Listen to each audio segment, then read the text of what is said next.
La yasul syalat illa bin ma'rifati. Hakikat syalat dan keniscayaan mengenal Allah dalam ilmu makrifat. La yasul syalat illa bin ma'rifati, yang berarti tidak sah syalat kecuali dengan ma'rifat atau mengenal Allah subhanahu wa ta'ala, merupakan suatu kalimat agung yang membuka tabir rahasia terdalam dari ibadah salat yang telah diwajibkan kepada seluruh umat Nabi Muhammad sallallahu alaihi wasallam sejak peristiwa Isra Mi'raj, di mana Rasulullah sallallahu alaihi wasallam menerima perintah salat langsung dari Allah Subhanahu wa taala tanpa perantara malaikat Jibril alaihi salam, yang menunjukkan kemuliaan dan keagungan ibadah salat sebagai mi'rajnya orang mukmin. Dalam surah Al-Baqarah ayat 183 disebutkan, "Hai orang-orang yang beriman, diwajibkan atas kamu berpuasa sebagaimana diwajibkan atas orang-orang sebelum kamu agar kamu bertakwa." Yang dalam makrifat dipahami bahwa takwa itu puncaknya adalah ma'rifatullah. Demikian pula, dalam surah Al-Baqarah ayat 145 disebutkan, "Dan dari mana saja engkau keluar, maka hadapkanlah wajahmu ke arah Masjidil Haram. Dan sesungguhnya perintah ini benar-benar dari Tuhanmu. Dan Allah tidak lengah terhadap apa yang kamu kerjakan," yang memberi isyarat hakikat bahwa menghadapkan wajah bukan sekadar ke kiblat lahiriah, melainkan menghadap sepenuhnya dengan hati dan ruh kepada Zat yang Maha Esa, Allah Subhanahu wa Ta'ala.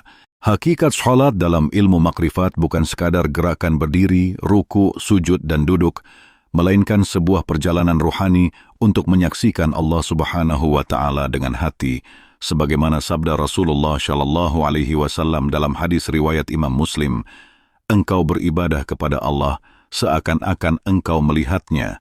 Jika engkau tidak mampu melihatnya, maka yakinlah bahwa Dia melihatmu," yang menjadi dasar ihsan dan inti makrifatullah. Seorang hamba yang hanya mengenal Allah Subhanahu wa Ta'ala sebatas nama dan sifat yang dihafalkan, tanpa mengalami penyaksian langsung dengan hati, maka salatnya hanya lahiriah semata dan tidak akan dapat menembus hijab kegelapan hawa nafsu. Dalam surah Al-Ma'un ayat 4-6, Allah Subhanahu wa Ta'ala berfirman, "Maka celakalah orang-orang yang salat, yaitu orang-orang yang lalai dari salatnya, yang berbuat ria, yang menegaskan bahwa salat tanpa makrifat hanyalah menjadi formalitas kosong tanpa kehadiran hati."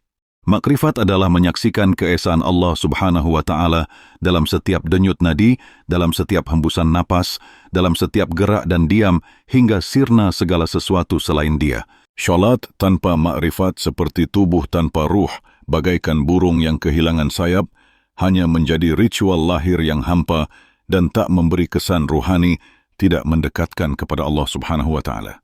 Dalam surah Al-Baqarah ayat 152, Allah Subhanahu wa Ta'ala berfirman, "Maka ingatlah kepadaku, aku pun akan ingat kepadamu, dan bersyukurlah kepadaku, dan janganlah kamu mengingkariku," yang mengandung makna bahwa zikir dan salat seharusnya membawa hamba pada kesadaran kehadiran Allah Subhanahu wa Ta'ala yang senantiasa menyertai. Sementara itu, dalam hadis riwayat Imam Ahmad disebutkan, ada seorang hamba yang telah menunaikan salat selama 60 tahun, namun tidak diterima satupun di sisi Allah. Ini menegaskan bahwa meski seorang hamba menunaikan salat selama 60 tahun, tanpa makrifat, salat itu bagaikan jasad tanpa ruh, tertolak dan tidak memberi bekas kecuali lelah fisik. Para arif billah atau ahli makrifat menjelaskan bahwa hakikat wudu bukan sekadar membasuh anggota tubuh, melainkan membersihkan hati dari segala kotoran syirik khafi, membersihkan dada dari kesombongan, kebencian, dan segala sifat tercela. Demikian pula hakikat takbiratul ihram bukan sekadar mengangkat tangan, melainkan melepaskan segala ikatan duniawi, memutus segala hubungan dengan selain Allah Subhanahu wa Ta'ala, masuk ke dalam hadiratnya dengan hati yang suci dan penuh kerendahan. Ketika ruku, bukan hanya sekadar menundukkan punggung, tetapi menundukkan ego, menundukkan keangkuhan, merendahkan diri di hadapan Sang Maha Suci. Ketika sujud, bukan hanya meletakkan dahi ke bumi, melainkan menyatakan kefanaan diri, meniadakan keberadaan makhluk, hanya Allah Subhanahu wa Ta'ala yang wujud hakiki. Dalam duduk antara dua sujud, seorang hamba memohon ampunan, rahmat, petunjuk, kesehatan, rezeki, dan keselamatan dunia akhirat. Tetapi dalam makrifat seorang arif memohon agar dimatikan sebelum mati, yaitu mati dalam makna fana fillah, hidup semata-mata karena Allah Subhanahu wa Ta'ala. Dalam tasyahud, seorang hamba bersaksi akan keesaan Allah Subhanahu wa Ta'ala dan kerasulan Nabi Muhammad sallallahu alaihi wasallam bukan sekadar dengan lisan, melainkan dengan penyaksian ruhani, sebagaimana sabda Rasulullah sallallahu alaihi wasallam, barang siapa mengenal dirinya maka ia akan mengenal Tuhannya, yang bermakna bahwa mengenal diri adalah pintu awal untuk sampai kepada ma'rifatullah. Allah Subhanahu wa Ta'ala berfirman dalam surah Adz-Dzariyat ayat 56, "Dan tidaklah aku menciptakan jin dan manusia melainkan supaya mereka menyembahku," yang dalam tafsir makrifat dimaknai sebagai liya'rifun, yakni supaya mereka mengenalku, menunjukkan bahwa inti dari ibadah adalah makrifatullah. Tanpa makrifat, segala amal akan kosong dari rasa kehadiran Allah Subhanahu wa Ta'ala. Tidak ada rasa malu, tidak ada rasa takut, dan tidak ada rasa cinta yang mendalam. Syalat yang dilakukan tanpa makrifat tidak akan mencegah dari perbuatan keji dan mungkar, sebagaimana firman Allah Subhanahu wa Ta'ala dalam surah Al-Ankabut ayat 45. Bacalah apa yang telah diwahyukan kepadamu, yaitu Alkitab, dan dirikanlah syalat. Sesungguhnya syalat itu mencegah dari perbuatan keji dan mungkar, dan sesungguhnya mengingat Allah adalah lebih besar keutamaannya. Dan Allah mengetahui apa yang kamu kerjakan.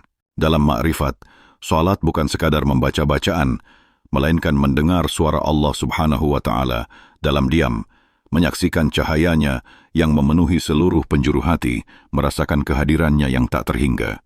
Seorang arif billah memandang bahwa setiap gerakan syalat adalah simbol perjalanan ruhani. Berdiri adalah simbol bangkitnya kesadaran tauhid, ruku adalah penyerahan ego, sujud adalah kefanaan mutlak, duduk adalah kebangkitan ruhani, dan salam adalah kembalinya ruh ke dunia dengan kesadaran ilahiyah. Dalam hadis qudsi disebutkan, "Aku adalah perbendaharaan tersembunyi.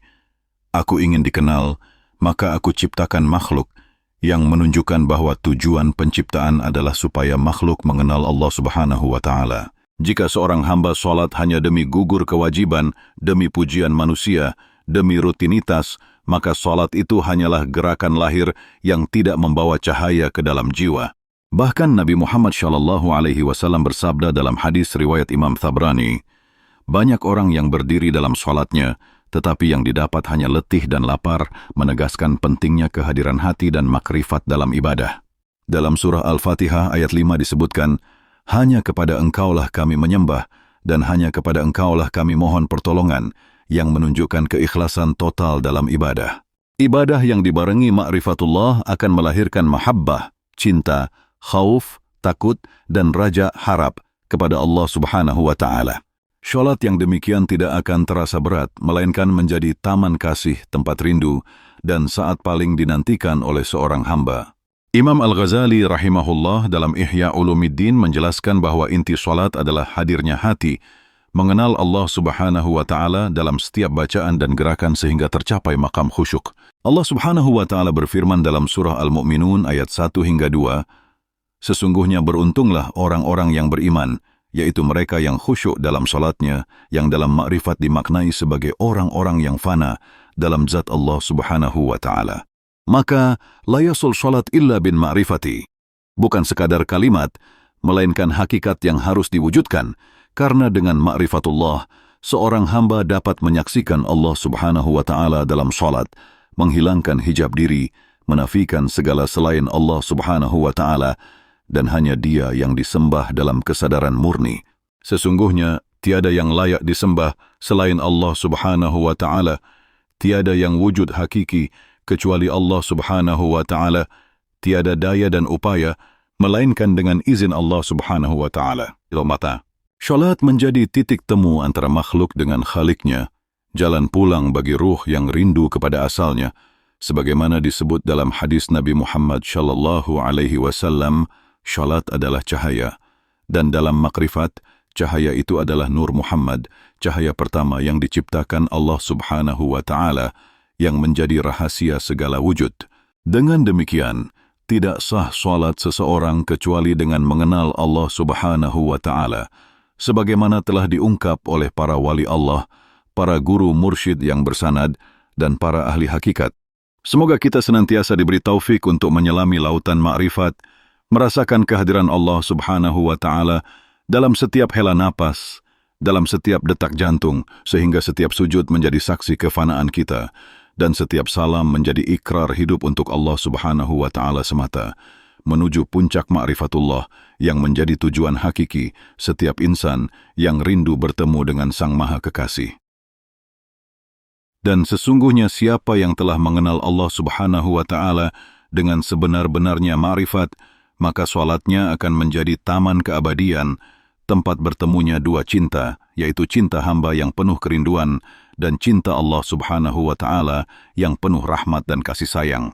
Dalam surah Al-Hadid ayat 3, Allah Subhanahu wa Ta'ala berfirman, "Dialah yang awal dan yang akhir, yang zahir dan yang batin, dan Dia Maha mengetahui segala sesuatu." Yang dalam makrifat dijadikan pegangan bahwa segala yang ada hanyalah manifestasi wujud Allah Subhanahu wa Ta'ala, sehingga setiap gerakan dalam salat adalah pertemuan makhluk dengan yang maha awal dan yang maha akhir. Nabi Muhammad SAW juga bersabda dalam hadis riwayat Bukhari dan Muslim, dekatnya seorang hamba kepada Tuhannya adalah ketika ia sujud. Dalam ilmu makrifat sujud berarti meleburkan diri, mematikan ego, meniadakan aku. Hanya Allah Subhanahu wa Ta'ala yang hakiki. Hakikat ini pula yang mendorong para wali Allah untuk selalu menitik beratkan latihan jikir nafas, jikir sir, dan jikir qalbu, yang pada akhirnya menyatukan jikir lisan, jikir akal, jikir ruh, dan jikir sir menjadi satu kesatuan mahabbah yang mengalir dalam darah, dalam urat, dalam tulang, hingga seluruh jasad menjadi tempat jikir dan salat abadi. Dalam surah Ar-Ra'd ayat 28, Allah Subhanahu wa Ta'ala berfirman, "Ingatlah, hanya dengan mengingat Allah hati menjadi tenteram," yang menunjukkan bahwa salat hakikatnya adalah zikir yang paling agung. Para ahli makrifat berkata bahwa orang yang mengenal Allah Subhanahu wa Ta'ala ketika berdiri, ia merasa berdiri di hadapannya. Ketika membaca Al-Fatihah, ia mendengar jawaban Allah Subhanahu wa Ta'ala yang berkata, "Aku menjawab hambaku," sebagaimana disebut dalam hadis Qudsi riwayat Imam Muslim. Ketika ruku, ia tunduk sepenuh jiwa. Ketika sujud, ia melebur. Ketika duduk, ia bangkit dengan kesadaran tauhid. Lalu ketika salam, ia kembali membawa rahmat. Salat bukan sekadar perintah yang wajib, tetapi adalah mi'raj bagi setiap ruh yang merindukan Sang Kekasih abadi. Sebagaimana Nabi Muhammad SAW bersabda, "Salat adalah penyejuk mataku dalam makrifat." Penyejuk mata bukan sekadar kenikmatan lahiriah, tetapi kelezatan ruhani yang hanya dapat dirasakan mereka yang fana fillah dan baqa billah. La yasul salat illa bin ma'rifati menjadi tanda bahwa salat tanpa makrifat hanyalah gerakan fisik, bagaikan keris tanpa bilah, bagaikan lautan tanpa air, bagaikan pelita tanpa cahaya. Dalam surah Al-Baqarah ayat 154, Allah Subhanahu wa Ta'ala berfirman, "Dan janganlah kamu mengatakan terhadap orang-orang yang gugur di jalan Allah bahwa mereka mati. Bahkan mereka itu hidup tetapi kamu tidak menyadarinya. Demikian pula salat orang makrifat, meskipun secara lahir selesai, sesungguhnya ia tidak pernah berhenti, sebab salat mereka adalah napasnya, denyut nadinya, tatapan matanya, pendengarannya, hingga seluruh dirinya." Nabi Muhammad SAW bersabda dalam hadis Qudsi riwayat Imam Bukhari, "Ketika aku mencintainya, maka aku menjadi pendengarannya yang ia gunakan untuk mendengar, menjadi penglihatannya yang ia gunakan untuk melihat, menjadi tangannya yang ia gunakan untuk memukul, dan menjadi kakinya yang ia gunakan untuk berjalan," yang menegaskan bahwa salat makrifat akan mengantarkan seorang hamba ke maqam mahabbah, di mana seluruh geraknya menjadi gerak Allah Subhanahu wa Ta'ala, seluruh diamnya adalah diam Allah Subhanahu wa Ta'ala, sehingga hidupnya adalah hidup dengan Allah Subhanahu wa Ta'ala, matinya pun bersama Allah Subhanahu wa Ta'ala. Dalam surah Al-Baqarah ayat 144, Allah Subhanahu wa Ta'ala berfirman, "Sungguh kami sering melihat wajahmu menengadah ke langit, maka sungguh kami akan memalingkan kamu ke kiblat yang kamu sukai," yang dalam makrifat ditafsirkan bahwa sesungguhnya kiblat sejati bukanlah hanya arah Ka'bah, melainkan zat Allah Subhanahu wa Ta'ala yang tak berarah, tak berbatas, meliputi timur dan barat, sebagaimana disebut dalam surah Al-Baqarah ayat 155, "Milik Allah lah timur dan barat. Kemanapun kamu menghadap, disitulah wajah Allah." Sehingga seorang arif billah dimanapun berada, selalu dalam keadaan sholat batin, selalu dalam penyaksian, selalu dalam rasa hadir, selalu dalam ma'rifat. La yasul sholat illa bin ma'rifati, mengingatkan kita akan pentingnya guru mursyid yang bersanad, sebab hanya dengan bimbingan seorang mursyid kamil mukammil, seorang murid dapat membuka hijab hati, dapat menembus tirai nafsu, dapat menyelam dalam samudra tauhid, hingga meraih puncak ma'rifatullah. Sebagaimana sabda Nabi Muhammad SAW, barang siapa berjalan di jalan menuntut ilmu, maka Allah akan mudahkan jalannya menuju surga. Dalam makrifat, ilmu yang dimaksud adalah ilmu tauhid, ilmu hakikat, ilmu makrifat, dan ilmu sir. Dalam surah Al-Mulk ayat 2, Allah Subhanahu wa Ta'ala berfirman, yang menciptakan mati dan hidup untuk menguji kamu, siapa di antara kamu yang lebih baik amalnya? Yang dalam tafsir para arif, amal terbaik bukan sekadar banyak, melainkan yang paling ikhlas, paling hadir, paling fana, dan paling makrifat. Tanpa makrifat, amal hanyalah jasad yang akan membusuk. Layasul sholat illa bin ma'rifati adalah panggilan bagi jiwa-jiwa yang haus akan kehadirannya, rindu akan keabadian, dan ingin menyatu dengan zat yang maha kekal. Dalam surah Yunus ayat 100, Allah Subhanahu wa Ta'ala berfirman, dan tidak ada seorang pun yang beriman kecuali dengan izin Allah. Dan Allah menimpakan kemurkaan kepada orang-orang yang tidak mempergunakan akalnya. Yang dalam makrifat berarti bahwa iman dan makrifat tidak bisa diraih kecuali dengan izin dan anugerah Allah Subhanahu wa Ta'ala. Maka salat makrifat adalah rahmat terbesar yang diberikan Allah Subhanahu wa Ta'ala. Sebuah jembatan untuk kembali ke asal, kembali ke fitrah ruhani, kembali kepada Nur Muhammad, kembali kepada Zat yang Maha Suci. Tidak ada rasa yang melebihi nikmatnya sujud makrifat, di mana hamba merasa tenggelam dalam lautan cahaya, hilang dirinya, hilang semesta, hanya ada Allah Subhanahu wa Ta'ala. Tidak ada jikir yang lebih tinggi dari jikir sholat makrifat, karena jikir itu menyatu dalam gerak, napas, bahkan dalam diam. Sebagaimana disebut dalam surah Al-A'la ayat 14 hingga 15, sesungguhnya beruntunglah orang yang membersihkan diri dengan beriman, dan dia ingat nama Tuhannya, lalu dia sholat, yang dalam makrifat menunjukkan bahwa puncak kebersihan adalah kebersihan hati yang telah memutlakan Allah Subhanahu wa Ta'ala sebagai satu-satunya tujuan, satu-satunya cinta, satu-satunya wujud. Demikianlah hakikat layasul sholat illa bin ma'rifati, yang mengajarkan bahwa tujuan sholat bukan sekadar gugur kewajiban, bukan sekadar pahala, tetapi untuk meraih kehadiran Allah Subhanahu wa Ta'ala, untuk menyaksikannya, untuk fana dalamnya, dan untuk hidup dalamnya.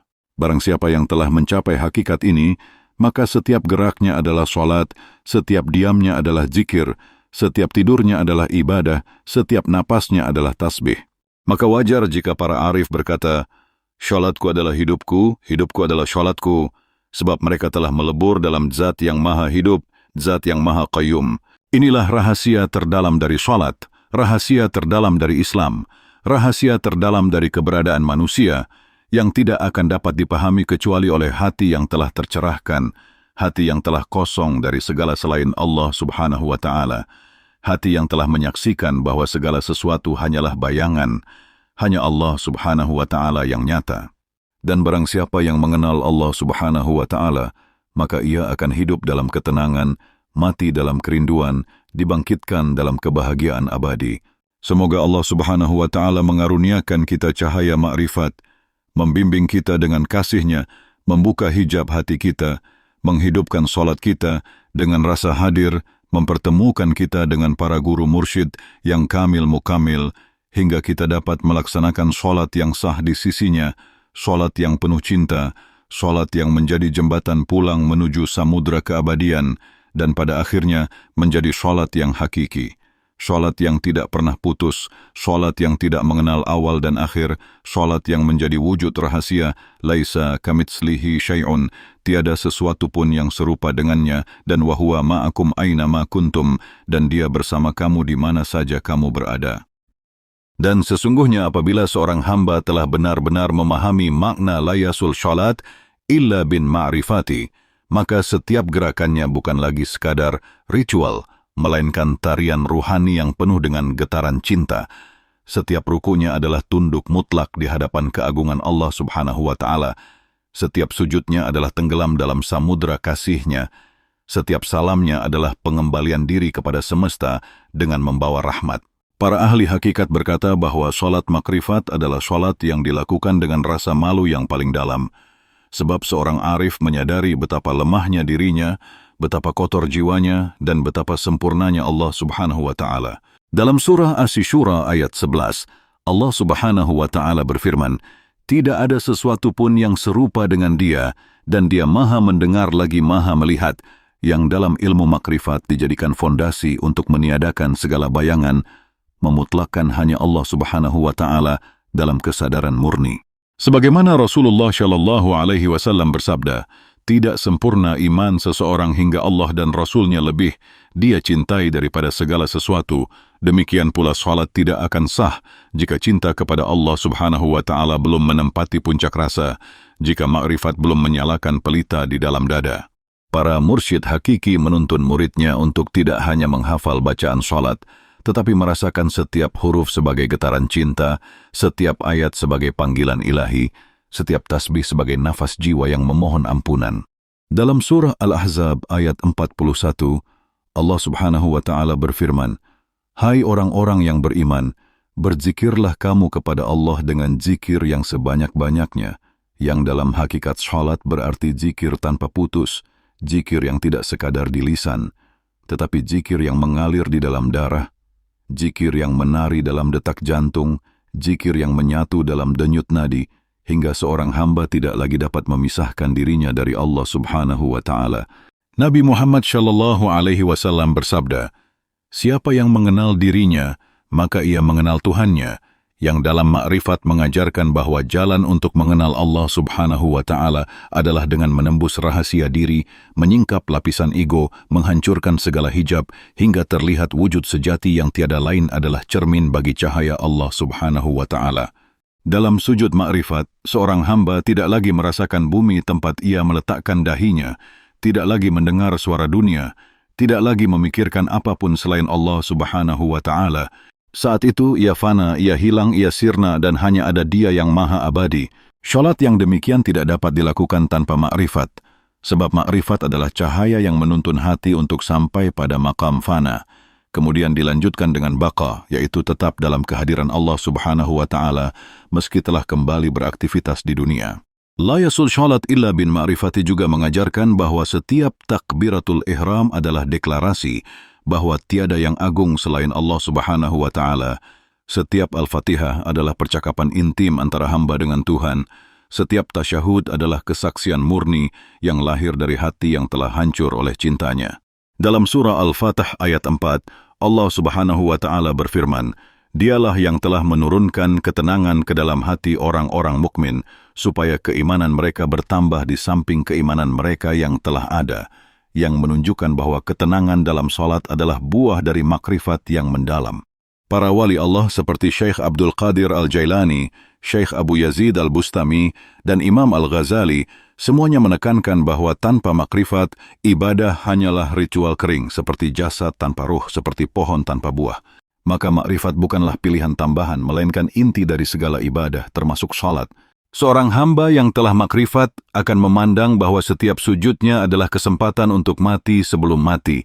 Sebagaimana sabda Nabi Muhammad Shallallahu Alaihi Wasallam, "Matilah sebelum kamu mati," yang dalam makrifat dimaknai sebagai mematikan nafsu, mematikan keakuan, mematikan kehendak diri, sehingga yang tersisa hanyalah kehendak Allah Subhanahu wa Ta'ala.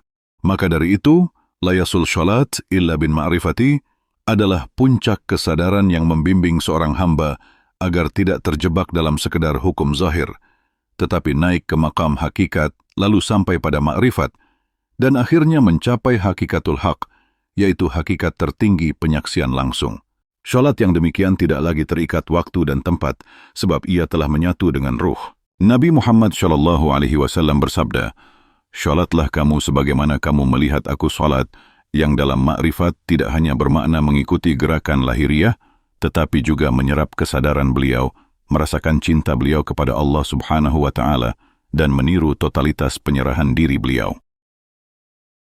Sebagaimana Allah Subhanahu wa Ta'ala berfirman dalam surah An-Najm ayat 3 hingga 4, dan tidaklah dia berkata menurut kemauan hawa nafsunya. Ucapannya tiada lain adalah wahyu yang diwahyukan, yang menegaskan bahwa gerak dan diam Rasulullah Shallallahu Alaihi Wasallam adalah wahyu yang murni, yang patut diikuti dalam lahir dan batin. Dengan demikian, sholat ma'rifat adalah sholat yang memancar dari Nur Muhammad, nur pertama yang diciptakan Allah Subhanahu wa Ta'ala, yang menjadi asal seluruh makhluk. Barang siapa yang sholat dengan ma'rifat, maka seakan-akan ia sholat bersama Rasulullah Shallallahu Alaihi Wasallam, menyaksikan Allah Subhanahu wa Ta'ala, mendengar suaranya, merasakan belayan kasihnya, hingga tubuhnya bergetar, air matanya mengalir tanpa henti, jiwanya melayang dalam samudra rahmat yang tiada tepi. Inilah puncak kelezatan yang tidak dapat diungkapkan dengan kata-kata, tidak dapat dijelaskan dengan logika, hanya dapat dirasakan oleh hati yang telah dibersihkan dari segala selain Allah Subhanahu wa Ta'ala. Maka benarlah bahwa tidak sah salat kecuali dengan makrifat, sebab hanya dengan makrifat seorang hamba dapat menunaikan hakikat ibadah yang sesungguhnya, yaitu penyaksian mutlak kepada Allah Subhanahu wa Ta'ala, penghancuran total terhadap ego, dan penyerahan diri sepenuhnya.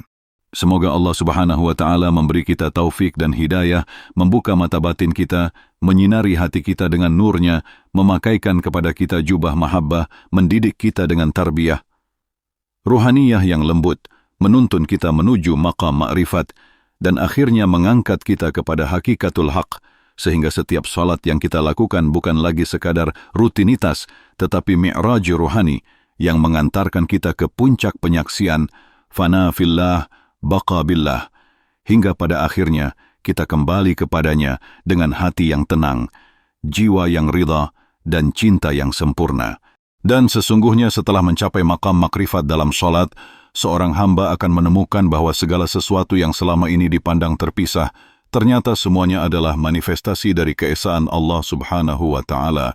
Sebagaimana Allah Subhanahu wa Ta'ala berfirman dalam surah Al-Ikhlas ayat 1 hingga 4, katakanlah, dialah Allah yang Maha Esa, Allah tempat bergantung segala sesuatu, dia tiada beranak, dan tiada pula diperanakan, dan tidak ada sesuatu pun yang setara dengan dia, yang dalam ilmu makrifat tidak sekadar dihafal sebagai bacaan, tetapi dihayati sebagai kesadaran bahwa tiada yang wujud hakiki selain Allah Subhanahu wa Ta'ala. Setiap salat menjadi kesempatan untuk menanggalkan segala tabir duniawi, melepaskan beban nafsu, menembus batas ruang dan waktu, sehingga ruh bebas terbang menuju asalnya, yaitu lautan tauhid yang tiada bertepi. Ketika seorang hamba telah menyaksikan bahwa tiada daya dan upaya kecuali dengan izin Allah Subhanahu wa Ta'ala, maka ia akan hidup dalam keadaan khusyuk yang abadi. Salatnya tidak terbatas 5 waktu, tetapi menjadi napasnya, denyut nadinya, langkah kakinya, bahkan tatapannya.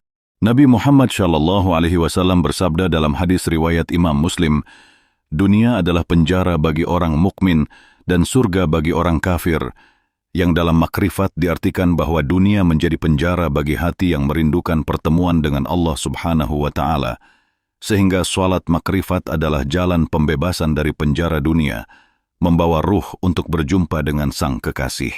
Para arif billah menyebut salat makrifat sebagai mi'raj as-sir, yaitu pendakian rahasia batin, yang hanya bisa dilalui dengan cahaya makrifat, cahaya yang lahir dari ketulusan, kerendahan hati, keikhlasan mutlak, dan cinta tanpa batas. Dalam surah Al-A'raf ayat 172, Allah Subhanahu wa Ta'ala berfirman, dan ingatlah ketika Tuhanmu mengeluarkan keturunan anak-anak Adam dari sulbi mereka, dan Allah mengambil kesaksian terhadap jiwa mereka, seraya berfirman, bukankah aku ini Tuhanmu? Mereka menjawab, betul engkau Tuhan kami menjadi saksi, yang dalam makrifat menunjukkan bahwa setiap salat adalah pengulangan momen primordial ini, sebuah janji suci untuk hanya mengabdi kepada Allah Subhanahu wa Ta'ala. Maka seorang yang sudah mencapai makrifat, ketika bertakbir, hatinya berkata, Allahu Akbar, bukan sekadar lafaz, tetapi ia benar-benar menyaksikan kebesarannya, seluruh dunia lenyap di hadapan keagungannya, seluruh rasa menjadi tiada, kecuali rasa Allah Subhanahu wa Ta'ala. Ketika membaca Al-Fatihah, ia mendengar jawaban langsung dari Allah Subhanahu wa Ta'ala, merasakan belayan kasih sayang yang tidak terlukiskan, Ketika sujud, ia merasa seakan-akan hilang wujudnya, tenggelam dalam samudera nur ilahi, hingga tidak lagi tersisa satupun hijab antara dia dengan Allah Subhanahu wa Ta'ala. Dalam maqam ini, seorang hamba tidak lagi merasa dirinya memiliki apa-apa, sebab seluruh keberadaannya telah dipinjamkan oleh Allah Subhanahu wa Ta'ala. Para ahli tasawuf menyebut kondisi ini sebagai fana fillah, lenyap dalam Allah Subhanahu wa Ta'ala, lalu dilanjutkan dengan baqabillah, tetap hidup bersama Allah Subhanahu wa Ta'ala. Setelah itu, ketika ia kembali kepada manusia, ia menjadi rahmat bagi alam semesta, sebagaimana Allah Subhanahu wa Ta'ala berfirman dalam surah Al-Anbiya ayat 107, dan tidaklah kami mengutus engkau, Muhammad, melainkan untuk menjadi rahmat bagi seluruh alam, yang menunjukkan bahwa buah makrifat bukan hanya untuk diri sendiri, melainkan menebar kasih dan cahaya bagi makhluk lainnya. Dalam maqam makrifat, seorang hamba tidak lagi memandang siapapun sebagai musuh, sebab ia melihat semua berasal dari cahaya yang sama, semua adalah perwujudan rahasia Allah Subhanahu wa Ta'ala. La yasul sholat illa bin ma'rifati pun menjadi pintu untuk menghilangkan semua rasa kebencian, iri hati, dendam, dan kesombongan, diganti dengan rasa kasih, sabar, ikhlas, dan syukur yang mendalam. Dalam surah Ibrahim ayat 7, Allah Subhanahu wa Ta'ala berfirman, "Sesungguhnya jika kamu bersyukur, niscaya aku akan menambah nikmat kepadamu," yang dalam makrifat dipahami bahwa syukur tertinggi adalah kesadaran akan keesaan Allah Subhanahu wa Ta'ala di setiap detik kehidupan, setiap tarikan napas adalah anugerah, setiap denyut jantung adalah rahmat, setiap gerakan adalah titah Allah Subhanahu wa Ta'ala. Maka seorang arif yang sholat dengan makrifat akan menangis bukan karena takut neraka atau mengharap surga, tetapi karena kerinduan yang membuncah malu di hadapannya yang maha sempurna. Tangisan itu adalah tanda hati yang lembut, hati yang telah disirami cahaya ma'rifat, hati yang siap menjadi taman Allah Subhanahu wa Ta'ala di bumi. Nabi Muhammad Shallallahu Alaihi Wasallam bersabda, "Tidak akan masuk neraka orang yang menangis karena takut kepada Allah." Dalam makrifat, tangisan itu bukan sekadar air mata, tetapi adalah luapan cinta yang tidak dapat lagi dibendung oleh wadah jasad. Ketika seseorang telah merasakan hakikat ini, maka setiap sholatnya menjadi puncak keindahan yang tak tertandingi, menjadi jamuan rahasia bersama Allah Subhanahu wa Ta'ala, hingga ia tidak lagi ingin segera menyelesaikan sholat, melainkan ingin terus berada dalam sujud, terus berbincang dengan sang kekasih. Inilah sebab para arif berkata bahwa sholat adalah surga sebelum surga, mi'raj sebelum mi'raj akhirat, jamuan agung sebelum perjamuan abadi di akhirat kelak.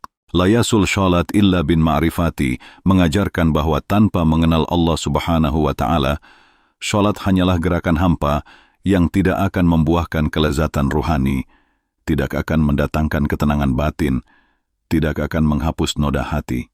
Maka wajib bagi setiap pencari kebenaran untuk menempuh jalan makrifat, menyucikan hati, menghidupkan zikir, memperbanyak munajat, mendekat kepada para guru mursyid yang bersanad, sehingga terbuka pintu rahasia, tersingkap tabir, dan menyaksikan hakikat tiada Tuhan selain Allah, dengan mata hati yang benar-benar terang benderang.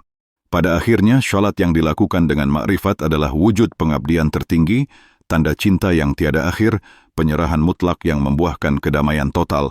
Dalam surah Al-Fajr, ayat 27 hingga 30, Allah Subhanahu wa Ta'ala berfirman, "Hai jiwa yang tenang, kembalilah kepada Tuhanmu dengan hati yang ridha lagi diridhainya.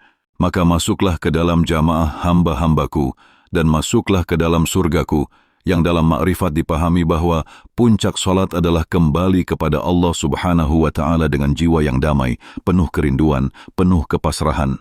Semoga kita semua tergolong dalam golongan hamba yang salatnya diterima, yang makrifatnya terus berkembang, yang hatinya senantiasa bersih dari selain Allah Subhanahu wa Ta'ala, sehingga kelak kita dapat menatap wajahnya dengan penuh rasa cinta, rasa syukur, dan rasa bahagia yang tidak terhingga. Dan sesungguhnya seorang hamba yang telah benar-benar memahami layasul sholat illa bin ma'rifati, ia akan merasakan bahwa sholat bukan sekadar kewajiban yang membelenggu, melainkan sebuah panggilan kasih sayang dari Sang Pencipta kepada hambanya yang lemah dan fakir, panggilan untuk kembali ke rumah asal, rumah keabadian yang penuh dengan pelukan cahaya dan rahmat tanpa batas. Ketika seorang hamba berdiri dalam takbiratul ihram, Ia sesungguhnya sedang mengikrarkan diri bahwa ia telah memutuskan untuk meninggalkan dunia dan segala isinya, menanggalkan pakaian ego, melepaskan segala keakuan, dan hanya menghadap kepada Allah Subhanahu wa Ta'ala dengan hati yang penuh kerinduan, sebagaimana seorang kekasih yang merindukan pertemuan panjang setelah perpisahan yang lama. Dalam surah Al-Baqarah ayat 125, Allah Subhanahu wa Ta'ala berfirman, "Dan jadikanlah sebagian maqam Ibrahim tempat sholat," yang dalam makrifat ditafsirkan bahwa maqam Ibrahim adalah simbol kepasrahan total. Sebab Nabi Ibrahim alaihissalam adalah kekasih Allah yang sanggup mengorbankan anak tercintanya demi taat kepada perintah Allah Subhanahu wa Ta'ala, dan sholat ma'rifat pun menuntut pengorbanan total dari segala ikatan duniawi agar hati menjadi lapang sebagai singgasana nur ilahi. Para arif berkata bahwa setiap sujud adalah makam tertinggi dalam sholat, sebab saat itu seorang hamba paling dekat dengan Allah Subhanahu wa Ta'ala, sebagaimana sabda Nabi Muhammad sallallahu alaihi wasallam, sedekat-dekatnya seorang hamba kepada Rabb-nya adalah ketika ia sedang sujud, yang dalam makrifat menjadi gerbang pembebasan, saat seluruh sel tubuh bertasbih, seluruh zarah merintih, dan seluruh lapisan hati tenggelam dalam samudra tauhid. Seorang yang makrifat tidak hanya menunaikan rukun lahiriah sholat, tetapi menyempurnakan rukun batin, yaitu khusyuk, ikhlas, hudur, kehadiran hati, tafahum, pemahaman makna, ta'zhim, pengagungan, haya, rasa malu, raja, harap, khauf, takut, mahabbah, cinta, dan sidq, kejujuran, yang kesemuanya merupakan jembatan menuju pertemuan rohani dengan Allah Subhanahu wa Ta'ala. Dalam surah Al-A'la ayat 14 hingga 15, Allah Subhanahu wa Ta'ala berfirman, "Sesungguhnya beruntunglah orang yang membersihkan diri, dan dia ingat nama Tuhannya, lalu dia sholat," yang dalam tafsir makrifat diartikan bahwa sholat adalah klimaks pembersihan jiwa, penyucian ruh, hingga tercapai puncak kelezatan spiritual yang tidak dapat dilukiskan. Ketika seorang hamba telah mengenal Allah Subhanahu wa Ta'ala dengan makrifat, maka seluruh problem duniawi menjadi kecil, seluruh ujian menjadi manis, seluruh penderitaan menjadi ladang pahala, sebab hatinya telah tenggelam dalam lautan keindahan Allah Subhanahu wa Ta'ala yang tak terbatas. Inilah sebab para wali berkata bahwa orang makrifat memandang dunia seperti bayangan yang datang dan pergi tanpa makna sejati, sedangkan Allah Subhanahu wa Ta'ala adalah satu-satunya yang abadi, satu-satunya tujuan, satu-satunya tempat kembali. Dalam surah Al-Hadid ayat 20, Allah Subhanahu wa Ta'ala berfirman, "Ketahuilah bahwa sesungguhnya kehidupan dunia itu hanyalah permainan dan suatu yang melalaikan, perhiasan dan bermegah-megahan di antara kamu, serta berbangga-banggaan tentang banyaknya harta dan anak, yang bagi seorang makrifat menjadi petunjuk agar tidak tertipu oleh gemerlap dunia, sebab dunia hanyalah panggung sementara." Dengan demikian, sholat menjadi oasis yang meneduhkan hati yang letih, menjadi tempat istirahat ruh yang rindu pulang, menjadi saat-saat paling intim bersama sang kekasih sejati. Para arif berkata bahwa sholat tanpa makrifat adalah beban, sedangkan sholat dengan makrifat adalah taman penuh bunga keindahan. Dalam setiap gerakan sholat, seorang makrifat menyaksikan asma Allah Subhanahu wa Ta'ala bergetar. Setiap huruf bacaan adalah mutiara cinta yang berkilau. Setiap nafas adalah zikir yang membebaskan jiwa dari penjara dunia. Sampai pada titik tertentu, seorang arif akan merasakan bahwa sholatnya tidak lagi terbatas pada mihrab atau sajadah, tetapi seluruh alam semesta menjadi tempat sujudnya, seluruh bumi menjadi tempat takbirnya, seluruh langit menjadi kubah rukunya, seluruh samudra menjadi lantai sujudnya. Sebagaimana dalam surah Al-Jumu'ah ayat 9, Allah Subhanahu wa Ta'ala berfirman, "Wahai orang-orang yang beriman, apabila diseru untuk menunaikan sholat pada hari Jumat, maka bersegeralah kamu kepada mengingat Allah dan tinggalkanlah jual beli," yang dalam makrifat berarti panggilan Allah lebih utama daripada segalanya, lebih penting daripada dunia dan seluruh isinya, lebih berharga daripada seluruh nikmat fana. Demikian pula sabda Nabi Muhammad sallallahu alaihi wasallam, "Syalat adalah tiang agama, barang siapa menegakkannya maka ia telah menegakkan agama, dan barang siapa merobohkannya maka ia telah merobohkan agama." Yang dalam makrifat diartikan bukan sekadar tiang fisik, tetapi pondasi ruhani yang menopang seluruh bangunan iman dan tauhid. Maka syalat makrifat menjadi penopang hakikat iman, menjadi bukti cinta sejati, menjadi taman rahasia yang hanya diketahui oleh para pencinta Tuhan. Syalat yang demikian tidak mungkin sah tanpa makrifat, sebab makrifat adalah ruh syalat, makrifat adalah nafas syalat, makrifat adalah jantung syalat.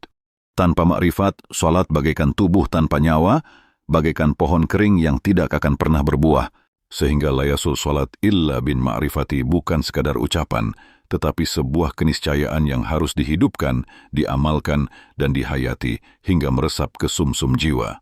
Dengan demikian, semoga Allah Subhanahu wa Ta'ala mengaruniakan kepada kita semua ilmu makrifat, membuka tabir hati kita, melimpahkan cahayanya kepada batin kita, memampukan kita untuk menempuh jalan fana fillah dan baqa billah, hingga salat kita tidak hanya diterima, tetapi menjadi persembahan terindah yang mempertemukan kita dengannya kelak dalam keadaan ridha dan diridai.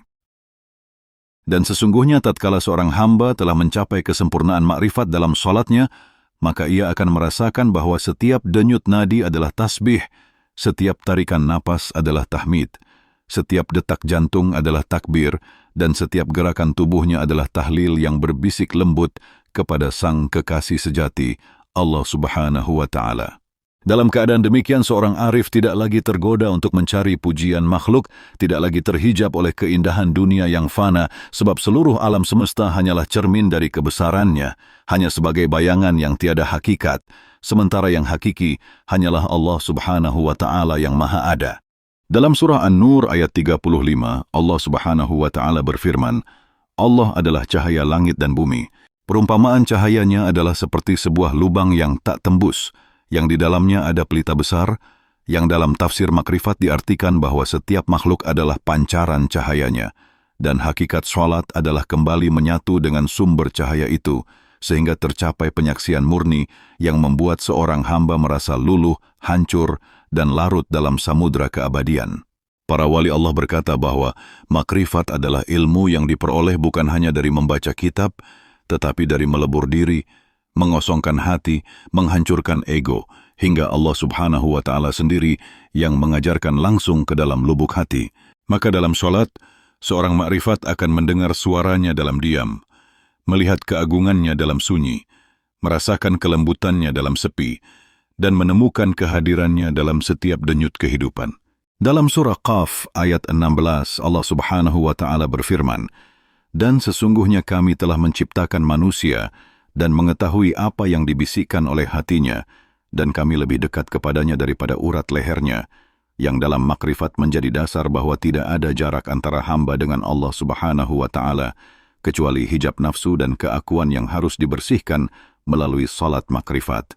Salat makrifat menjadi kendaraan ruhani yang membawa seorang hamba terbang melampaui langit dunia, menembus lapisan-lapisan cahaya hingga sampai pada hadirat Allah Subhanahu wa Ta'ala, seperti Nabi Muhammad SAW melakukan Mi'raj dan akhirnya bersujud dalam keheningan yang penuh cinta. Saat itu seorang hamba akan menyadari hakikat la haula wa la quwwata illa billah, tiada daya dan kekuatan kecuali dengan izin Allah Subhanahu wa Ta'ala, sehingga seluruh keberadaan dirinya adalah kepunyaan Allah Subhanahu wa Ta'ala, seluruh hidupnya hanyalah titipan, dan seluruh amalnya hanyalah persembahan kecil yang penuh kekurangan. Dalam surah Al-Fatihah, ayat Iyyaka na'budu wa iyyaka nasta'in, hanya kepadamu kami menyembah, dan hanya kepadamu kami mohon pertolongan, menjadi mantra hidup, menjadi jantung yang terus memompa kesadaran tauhid, menjadi pegangan dalam setiap sujud, setiap rukuk, setiap salam. Para arif juga menekankan pentingnya zikir nafas dalam perjalanan menuju salat makrifat, yaitu zikir yang dilakukan seiring tarikan dan hembusan nafas, hingga zikir itu menyatu dengan jasad, membasuh hati, menyucikan akal dan melembutkan ruh, sehingga salat tidak lagi berat, melainkan menjadi kerinduan yang mendesak setiap saat. Dalam surah Al-Ankabut ayat 45, Allah Subhanahu wa Ta'ala berfirman, "Bacalah apa yang telah diwahyukan kepadamu, yaitu Alkitab, dan dirikanlah salat. Sesungguhnya salat itu mencegah dari perbuatan keji dan mungkar, yang dalam makrifat berarti salat adalah penjaga hati, pengawal jiwa, dan benteng ruhani yang membuat seorang hamba senantiasa berada di jalan suci menuju Allah Subhanahu wa Ta'ala. Maka semakin tinggi makam makrifat seorang hamba, semakin ia merasakan kesunyian yang dalam, Semakin ia mendengar panggilan Allah Subhanahu wa Ta'ala dalam setiap denyut semesta, semakin ia memahami bahwa seluruh ciptaan hanyalah bayangan dan permainan, sementara zat Allah Subhanahu wa Ta'ala adalah puncak segala tujuan. Syalat makrifat pun menjadi mawar abadi yang mekar di taman rahasia hati. Harum semerbaknya hanya dapat dicium oleh jiwa yang telah dibersihkan, dan keindahannya hanya dapat dinikmati oleh hati yang telah ditundukkan. Dalam makam tertinggi, seorang hamba akan sampai pada rasa bahwa aku tidak melihat apapun kecuali Allah, sehingga semua gerak, semua diam, semua suka, semua duka adalah wujud dari iradah Allah Subhanahu wa Ta'ala. Sebagaimana para sufi agung berkata, ketika engkau melihat makhluk, engkau melihat ciptaannya. Ketika engkau melihat dirimu, engkau melihat rahmatnya. Tetapi ketika engkau tidak melihat apa-apa selain dia, itulah puncak makrifat. Maka salat makrifat tidak mengenal batas 5 waktu, sebab ia hadir dalam setiap hembusan nafas, setiap detik kehidupan adalah salat. Setiap gerakan adalah zikir, setiap pertemuan adalah salam, setiap perpisahan adalah doa. Inilah maqam di mana seorang hamba benar-benar telah fana fillah dan baqa billah, yang dalam surah Al-Baqarah ayat 152. Allah Subhanahu wa Ta'ala berfirman, "Maka ingatlah kamu kepadaku, niscaya aku ingat pula kepadamu," yang menunjukkan bahwa salat makrifat adalah ruang pertemuan dua cinta yang saling menyapa, saling memeluk, saling menyatu. Pada akhirnya, la yasul syalat illa bin ma'rifati, bukan hanya menjadi semboyan atau sekadar teori, tetapi menjadi napas panjang perjalanan jiwa, menjadi inti kehidupan, menjadi sebab keselamatan di dunia dan akhirat. Semoga kita semua dikaruniai Allah Subhanahu wa Ta'ala makrifat yang sejati, salat yang hidup, hati yang bening, ruh yang tenang, hingga kelak kita kembali kepadanya dalam keadaan ridha dan diridai, dan merasakan keindahan tanpa batas di taman keabadian bersama para kekasih Allah, para nabi, para siddiqin, para syuhada, dan para syalihin. Dan sesungguhnya dalam kesadaran makrifat yang sempurna, seorang hamba akan menghayati bahwa salat bukan lagi hanya kewajiban fiqhiyah yang harus ditunaikan di atas sajadah dengan gerakan tertentu, melainkan sebuah gerakan kosmik yang menyambungkan seluruh getar semesta ke hadirat Allah Subhanahu wa Ta'ala. Bagaikan lautan zikir yang tak pernah kering, bagaikan sungai cinta yang terus mengalir tanpa henti, bagaikan embun rahmat yang jatuh setiap malam dalam sunyi, menyirami taman hati agar mekar menjadi bunga-bunga mahabbah yang harum mewangi. Dalam surah Az-Zariyat ayat 56, Allah Subhanahu wa Ta'ala berfirman, "Dan aku tidak menciptakan jin dan manusia melainkan supaya mereka menyembahku," yang dalam makrifat dipahami bukan hanya ibadah lahir, tetapi ibadah batin yang penuh kesadaran, penuh kerinduan, penuh rasa malu, penuh kehalusan jiwa, sehingga setiap tarikan napas menjadi ucapan Allah, setiap hembusan nafas menjadi jawabanhu, yang merupakan rahasia zikir napas para arif billah. Syalat makrifat mengajarkan bahwa sebelum menghadap Allah Subhanahu wa Ta'ala di akhirat, seorang hamba harus menghadapnya di dalam diri, dalam ruang sunyi yang paling dalam, menembus lapisan jiwa, menembus sir, rahasia, menembus kafi yang sangat rahasia, hingga mencapai akhfa yang paling rahasia, di mana hanya ada Allah Subhanahu wa Ta'ala dan tiada selainnya. Dalam maqam inilah lahir rasa takut yang penuh cinta, lahir rasa malu yang mendalam, lahir kerendahan hati yang tulus, lahir rasa damai yang tak tergoncang oleh badai dunia.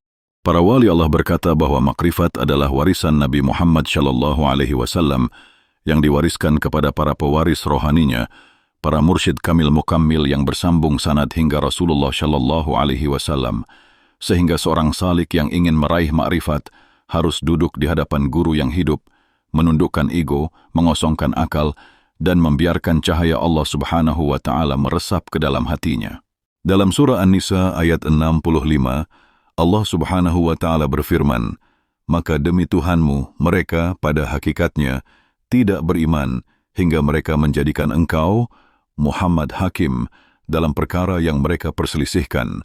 Kemudian mereka tidak merasa keberatan dalam hati mereka terhadap putusan yang engkau berikan, dan mereka menerima dengan sepenuhnya," yang dalam makrifat berarti penyerahan total kepada Allah Subhanahu wa Ta'ala melalui jalan Rasulullah SAW, sehingga salat bukan lagi ritual terpisah, melainkan perwujudan ketaatan total yang lahir dari samudra cinta yang luas.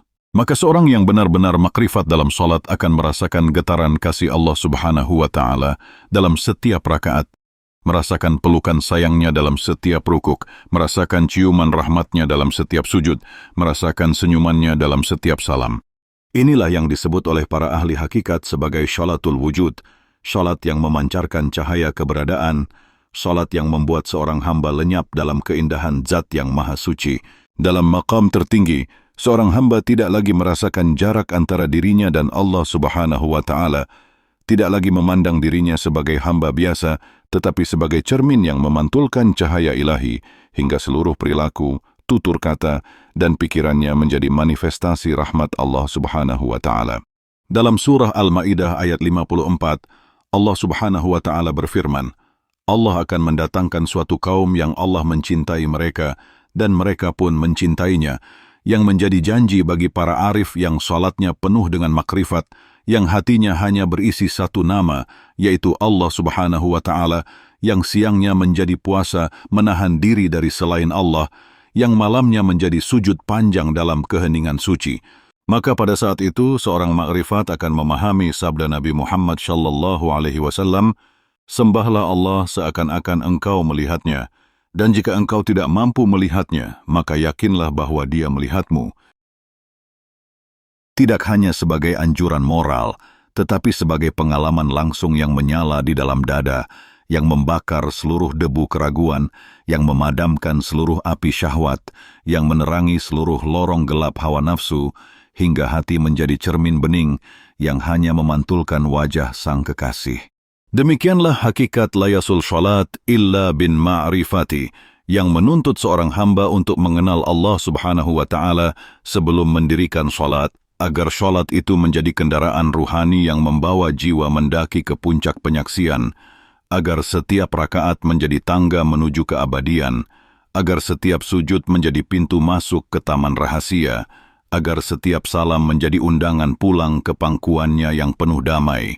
Semoga kita semua diberikan Allah Subhanahu wa Ta'ala kekuatan untuk menapaki jalan makrifat, kesabaran untuk melewati ujian nafsu, keberanian untuk menembus tabir diri, kelapangan hati untuk menerima nurnya, sehingga kita semua bisa menegakkan salat yang benar-benar sah di sisi Allah Subhanahu wa Ta'ala, salat yang diwarnai makrifat, salat yang penuh getar cinta, salat yang meneteskan air mata kerinduan, salat yang menghapus seluruh dosa, salat yang menjadi cahaya di dunia dan akhirat, hingga kelak kita dipanggil dengan lembut oleh Allah Subhanahu wa Ta'ala, wahai jiwa yang tenang, kembalilah kepada Tuhanmu dengan hati yang ridha lagi diridai, masuklah ke dalam jamaah hamba-hambaku, dan masuklah ke dalam surgaku.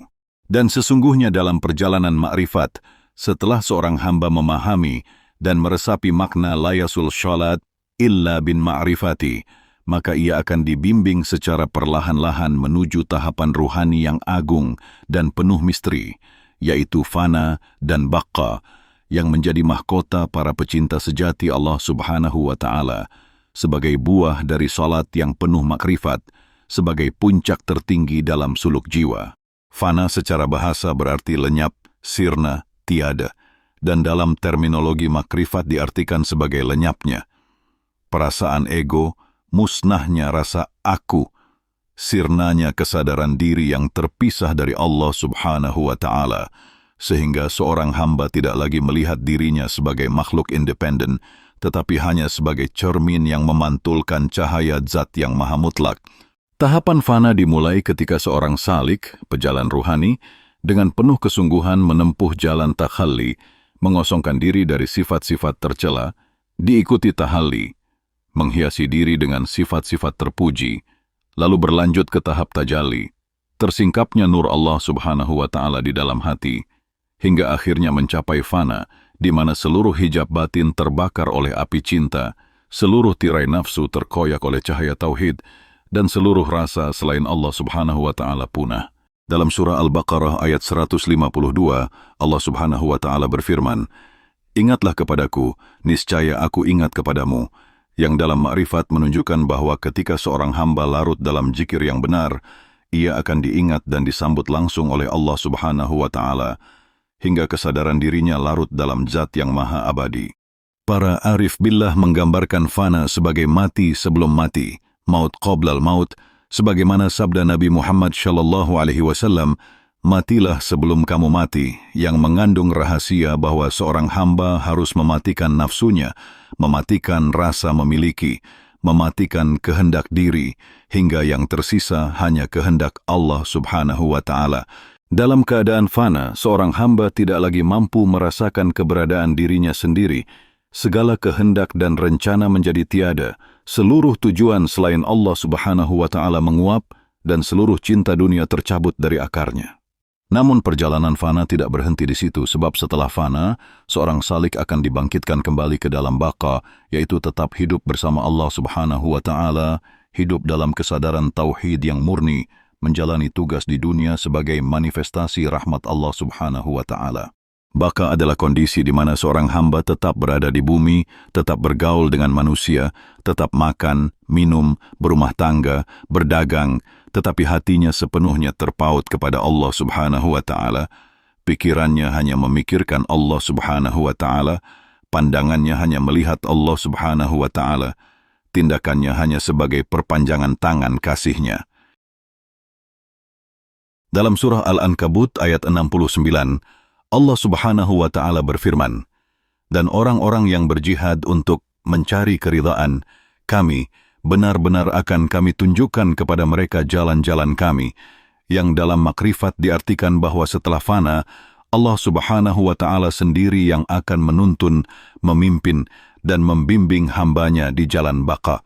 Para wali Allah menyebut baqa sebagai maqam kemuliaan, maqam rahmat, maqam pengabdian tertinggi, sebab seorang hamba yang telah baqa tidak lagi memiliki keinginan pribadi. Seluruh perbuatannya adalah pantulan kehendak Allah Subhanahu wa Ta'ala.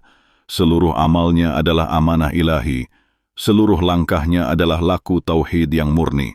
Dalam kondisi baqa, seorang hamba tetap melakukan sholat, tetapi sholatnya bukan lagi sekadar ibadah ritual, melainkan sebagai wujud kehadiran abadi di hadapan Allah Subhanahu wa Ta'ala. Setiap rakaat menjadi lantunan zikir semesta, setiap sujud menjadi pintu penyatuan, setiap salam menjadi rahmat bagi alam. Sholatnya seorang yang baqa adalah sholat yang penuh rahasia, penuh kedalaman, penuh kelapangan, penuh kebebasan batin, sehingga setiap detik kehidupannya menjadi sholat tak terputus, setiap gerakan menjadi ibadah tanpa batas. Maka dalam tahap fana, seorang hamba belajar sirna, melepaskan diri, mengosongkan diri dari segala sifat makhluk.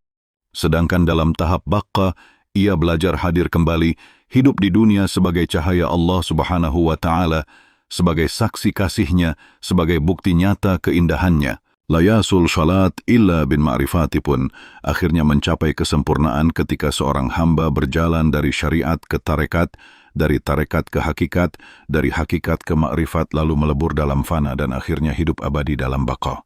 Inilah puncak perjalanan ruhani. Inilah mi'raj yang sejati.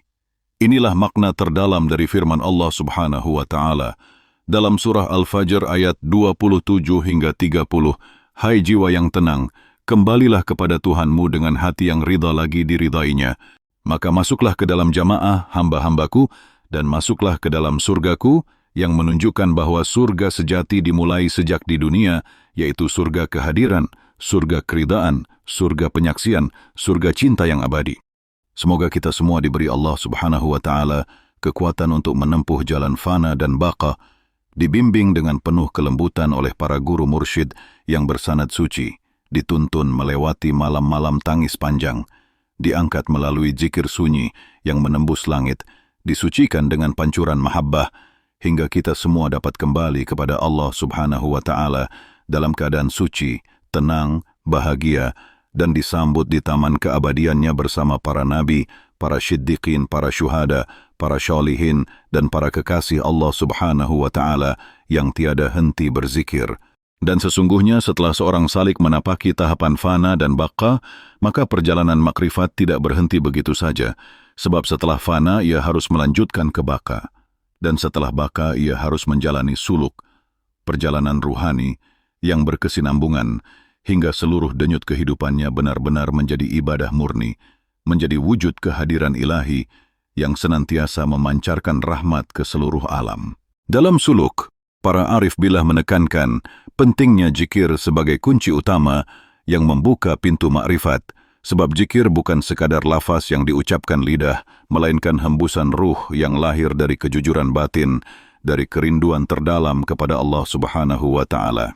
Dalam surah Ar-Ra'd ayat 28, Allah Subhanahu wa Ta'ala berfirman, "Ingatlah, hanya dengan mengingat Allah hati menjadi tentram, yang dalam makrifat menjadi dasar bahwa zikir adalah minuman ruhani yang menyirami kekeringan hati, memadamkan api nafsu, melembutkan akal, menundukkan ego, hingga hati menjadi samudra tenang yang memantulkan cahaya Allah Subhanahu wa Ta'ala."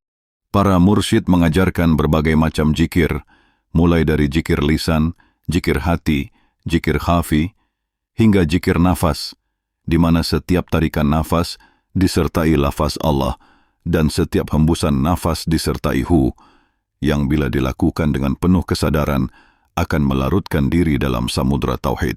Dalam makrifat, zikir harus disertai muraqabah, pengawasan hati, muhasabah, introspeksi, mujahadah, bersungguh-sungguh melawan hawa nafsu, hingga seorang hamba benar-benar merasakan kehadiran Allah Subhanahu wa Ta'ala dalam setiap desah nafas.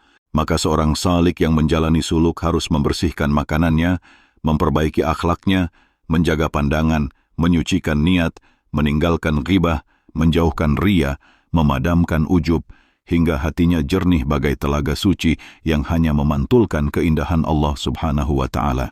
Dalam surah Al-Baqarah ayat 222, Allah Subhanahu wa Ta'ala berfirman, "Sesungguhnya Allah menyukai orang-orang yang bertaubat dan menyukai orang-orang yang mensucikan diri," yang menjadi penegasan bahwa suluk bukan sekadar ritual lahir,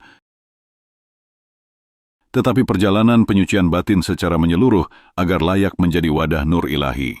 Para arif berkata bahwa jalan suluk harus ditempuh dengan sabar, penuh tawakal, penuh kejujuran, penuh kerendahan hati, sebab tanpa sifat-sifat itu seorang salik akan mudah terjatuh dalam jebakan hawa nafsu yang menyamar menjadi cahaya. Dalam tahapan lanjut, seorang salik akan diperlihatkan berbagai makam: makam tobat, makam wara, makam zuhud, makam sabar, makam ridha, makam syukur, makam takut, makam cinta, makam rindu, makam ma'rifat, hingga akhirnya fana dan baqa, yang semuanya harus dilalui dengan pengawasan ketat seorang mursyid kamil mukammil yang tersambung sanadnya kepada Rasulullah Shallallahu Alaihi Wasallam. Tanpa bimbingan mursyid, seorang salik akan mudah tertipu oleh cahaya palsu, terhanyut oleh rasa sudah sampai, dan terjerat dalam ujub yang halus. Padahal musuh paling berbahaya dalam suluk adalah rasa puas diri yang akan menjadi hijab terakhir sebelum fana. Maka para mursyid mengajarkan pentingnya adab. Adab kepada Allah Subhanahu wa Ta'ala, adab kepada Rasulullah Shallallahu Alaihi Wasallam, adab kepada guru, adab kepada sesama makhluk, bahkan adab kepada diri sendiri, sebab adab adalah mahkota suluk yang akan menjaga kesucian hati. Dalam surah Al-Fatih ayat 29, Allah Subhanahu wa Ta'ala berfirman, "Muhammad itu adalah utusan Allah, dan orang-orang yang bersama dengan dia bersikap keras terhadap orang-orang kafir, tetapi berkasih sayang sesama mereka," yang dalam makrifat menunjukkan pentingnya kasih sayang sebagai energi dasar suluk, sebab tanpa kasih, zikir akan kering, salat akan hampa, suluk akan menjadi beban berat. Dalam keadaan baqa, seorang hamba akan menebar rahmat ke sekitarnya, memaafkan yang menyakiti, mendoakan yang mencela, membantu yang membutuhkan, memberi tanpa pamrih, menyapa dengan lembut, sebab dirinya telah melebur menjadi cahaya Allah Subhanahu wa Ta'ala yang penuh cinta. Di tahap ini, salatnya menjadi teladan, zikirnya menjadi penyejuk, akhlaknya menjadi penghapus gundah, wajahnya memancarkan ketenangan, langkahnya membawa kedamaian, ucapannya menjadi obat bagi hati yang sakit, diamnya menjadi samudra hikmah. Maka layasul sholat illa bin ma'rifati akhirnya bukan hanya mengajarkan sholat yang sah, tetapi sholat yang menjadi sarana melebur diri, membangkitkan rasa fana, menghidupkan baqa, hingga seorang hamba menjadi insan kamil, manusia paripurna, yang menjadi cermin rahmat Allah Subhanahu wa Ta'ala di bumi. Semoga Allah Subhanahu wa Ta'ala memudahkan langkah kita untuk terus berjalan di jalan suluk, melewati gelapnya malam ujian, meniti sunyi rindu, meminum air mata taubat, menahan panas api nafsu, hingga kita semua dapat menyaksikan wajah Allah Subhanahu wa Ta'ala dengan hati yang bersih, memeluk keabadian dengan jiwa yang damai, dan kembali kepadanya dalam keadaan fana dan baqa sebagai kekasih yang lama dinanti. Dan sesungguhnya setelah seorang hamba menapaki jalan suluk dengan segala rintangan, melewati tahapan fana dan baqa, meneguk pahit manisnya ujian ruhani, maka ia akan memahami dengan sebenar-benarnya bahwa adab adalah mahkota tertinggi yang harus dijunjung lebih tinggi daripada ilmu, lebih agung daripada amal lahiriah, sebab adab adalah kunci pembuka pintu makrifat yang hakiki. Adab kepada Allah Subhanahu wa Ta'ala berarti selalu merasa diawasinya, merasa hina di hadapannya, selalu menanam rasa syukur yang tiada henti, menjaga hati dari keraguan, menjaga lisan dari keluh kesah, menjaga langkah dari kesia-siaan, dan menjaga seluruh anggota badan dari maksiat yang merusak cahaya ruhani. Adab kepada Rasulullah Shallallahu Alaihi Wasallam berarti meneladani seluruh sunnah beliau lahir dan batin, merindukan perjumpaan dengannya, menghadirkan cintanya dalam setiap detak hati, dan menjadikan sholawat sebagai untayan permata yang menyejukkan ruh. Adab kepada guru mursyid berarti tunduk dan patuh, memandangnya sebagai pintu rahmat, sebagai cermin kasih Allah Subhanahu wa Ta'ala, sebab mursyid kamil mukammil adalah perahu yang menyelamatkan dari gelombang samudra nafsu, penuntun yang menuntun ke dermaga keselamatan, sang pemandu yang membisikkan rahasia zikir hingga meresap ke sumsum tulang.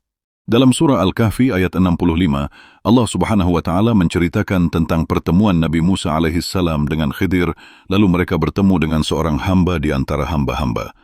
Kami yang telah kami berikan rahmat dari sisi kami, dan yang telah kami ajarkan ilmu dari sisi kami, yang dalam makrifat diartikan bahwa seorang guru mursyid memiliki ilmu laduni, ilmu langsung dari Allah Subhanahu wa Ta'ala yang tidak bisa diraih hanya dengan membaca kitab, tetapi melalui pengabdian, ketulusan, dan cinta yang mendalam. Dalam tarekat, seorang murid harus menjalani baiat, janji setia, memegang teguh wirid yang diberikan, menjaga amanah guru, menghapus rasa aku, dan berusaha melayani sesama makhluk sebagai wujud akhlak mulia. Dalam proses ini, setiap malam menjadi sajadah panjang, setiap air mata menjadi tinta doa, setiap sujud menjadi kelopak bunga yang mekar di taman rahasia, dan setiap zikir menjadi nafas kehidupan yang menghubungkan langit dan bumi. Para arif billah berkata, jangan engkau berharap bisa bertemu Allah Subhanahu wa Ta'ala sebelum engkau benar-benar hancur dalam diri dan lahir kembali dengan nurnya, sebab pertemuan dengan Allah Subhanahu wa Ta'ala hanya bisa diraih ketika hijab keakuan lenyap total, ketika jiwa meleleh dalam lautan cinta tanpa pantai, dan ketika seluruh rasa memiliki telah sirna seperti buih yang lenyap di lautan. Maka seorang hamba yang telah sampai ke tahap ini akan menatap dunia dengan penuh kasih, memandang manusia lain sebagai saudara dalam satu tarikan napas ilahi, merasakan bahwa seluruh gerak makhluk adalah tarian rahasia Allah Subhanahu wa Ta'ala. Syalatnya tidak lagi terikat ruang dan waktu, zikirnya tidak lagi terbatas pada jumlah, ibadahnya tidak lagi sekadar ritual, melainkan menjadi aliran rasa yang terus mengalir, menjadi sungai keabadian yang tidak pernah kering. Inilah puncak tertinggi makrifat, kesatuan total dengan kehendak Allah Subhanahu wa Ta'ala, ketiadaan diri, keabadian dalam kehadirannya, hingga seorang hamba tidak lagi meminta apapun selain Allah Subhanahu wa Ta'ala semata. Para penyair makrifat menulis, ketika aku mencintaimu, aku lenyap. Ketika aku lenyap, aku tetap hidup dalammu. Ketika aku hidup dalammu, maka engkau adalah aku, dan aku adalah engkau yang menjadi isyarat rahasia tauhid tertinggi. Maka layasul sholat illa bin ma'rifati bukan sekadar ajaran fiqh, tetapi gerbang untuk mencapai fana, baqa, suluk, dan pada akhirnya sirna dalam cintanya. Semoga kita semua dikaruniai kesabaran untuk terus berjalan di jalan para wali, keikhlasan untuk terus menapaki jejak Rasulullah Shallallahu Alaihi Wasallam, keberanian untuk menghadapi badai ujian nafsu, kelapangan hati untuk menampung rahmat tanpa batas, dan kejernihan pandang untuk menyaksikan cahaya Allah Subhanahu wa Ta'ala dalam setiap tarikan napas.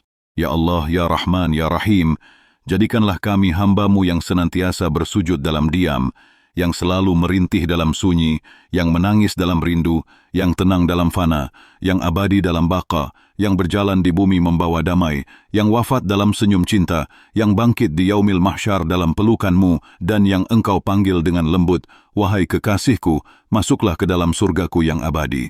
Amin ya Rabbal Alamin. Dan sesungguhnya setelah seluruh jalan suluk, maqam fana, maqam baqa, tarekat, adab, serta kecintaan kepada mursyid dijalani, maka seorang hamba akan menemukan bahwa hakikat makrifat adalah diam yang penuh suara, sunyi yang penuh getar, gelap yang penuh cahaya, dan sirna yang justru menyingkap wujud sejati. Pada titik inilah seluruh syariat lahir hanya menjadi sampul kitab, sedangkan inti kitab itu sendiri adalah rasa kehadiran Allah Subhanahu wa Ta'ala yang membungkus seluruh denyut kehidupan. Dalam keheningan terdalam seorang arif akan mendengar bisikan gaib, wahai kekasihku, aku bersamamu di setiap sepi, aku dekat dalam setiap sedu sedanmu, aku hadir dalam setiap tetes air matamu, aku bersujud bersamamu dalam sunyi malam, aku berjalan bersamamu di padang sahara ujian, aku memelukmu di saat kau goyah, aku mendekapmu di saat kau lemah, dan aku tidak akan pernah meninggalkanmu walau sekejap. Inilah hakikat sholat ma'rifat yang sesungguhnya. Bukan sekadar gerakan tubuh, bukan sekadar bacaan lisan, melainkan satu keadaan yang memabukkan cinta, meleburkan rindu, menenggelamkan seluruh rasa selain Allah Subhanahu wa Ta'ala. Para wali menyebut keadaan ini sebagai asi syuhud, penyaksian langsung, yang dalam makrifat berarti tidak lagi melihat diri, hanya melihat Allah Subhanahu wa Ta'ala dalam setiap getar semesta. Pada tahap ini, air mata bukan lagi kesedihan, melainkan embun kerinduan. Napas bukan lagi sekadar udara, melainkan zikir yang hidup. Diam bukan lagi kosong, melainkan samudra rahasia yang menampung cahaya keabadian. Maka seorang hamba yang sudah sampai pada maqam ini akan selalu merasa cukup, tidak lagi tergoda oleh gemerlap dunia, tidak lagi gelisah oleh ujian hidup, tidak lagi berduka jika dihina, tidak lagi sombong jika dipuji. Sebab dirinya telah sepenuhnya larut dalam La ilaha illallah, tiada Tuhan selain Allah Subhanahu wa Ta'ala. Para arif menulis dalam syair rahasia, aku menenggelamkan diriku dalam samudramu, hingga yang kulihat hanya engkau, yang kudengar hanya engkau, yang kurasa hanya engkau, yang kupanggil hanya engkau, yang kunanti hanya engkau, dan yang kucinta hanya engkau. Inilah hakikat fana fillah, lenyap dalam Allah Subhanahu wa Ta'ala, dan baqa billah, tetap hidup bersama Allah Subhanahu wa Ta'ala. Dalam keadaan baqa, seorang hamba kembali ke masyarakat, menjadi cahaya yang menuntun, menjadi kasih yang menyelimuti, menjadi kesejukan bagi yang gelisah, menjadi pelipur bagi yang lara, menjadi jembatan menuju rahmat Allah Subhanahu wa Ta'ala. Hidupnya menjadi doa, diamnya menjadi wirid, tidurnya menjadi tafakur, bangunnya menjadi salat, makan dan minumnya menjadi ibadah.